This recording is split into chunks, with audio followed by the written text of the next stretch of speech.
Na Štrekljevcu so poleg želani preplaščene ceste namenu predali nova igrala pri podružnični šoli, asfaltirano cesto na Goliš in obnovljeni makadamski poti Štrekljevec-Omota in Štrekljevec-Kal.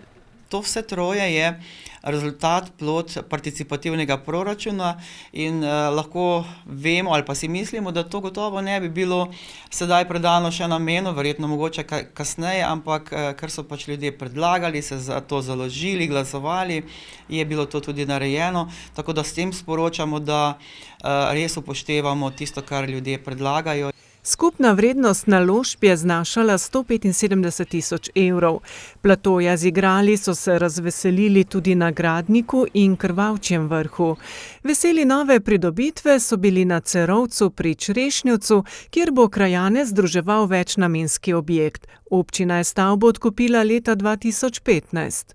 In potem, ko se je pač našla neka priložnost, da smo se lahko prijavili na razpis, smo to tudi storili in v okviru projekta aktivno na podeželju ta objekt obnovili in potem tudi uredili skupaj s partnerji. Tukaj res moram pohvaliti Prostovoljno gasilsko društvo Črešnjevec in pa zadrugo Soplimi. Da so skupaj izpeljali številne za projekt potrebne delavnice in predavanja.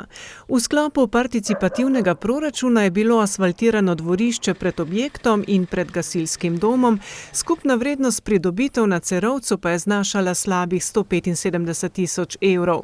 Poleg vseh pridobitev pa so se v Semiču te dni razveselili še enega priznanja za najbolj aktivno občino med nemestnimi v času Evropskega tedna mobilnosti.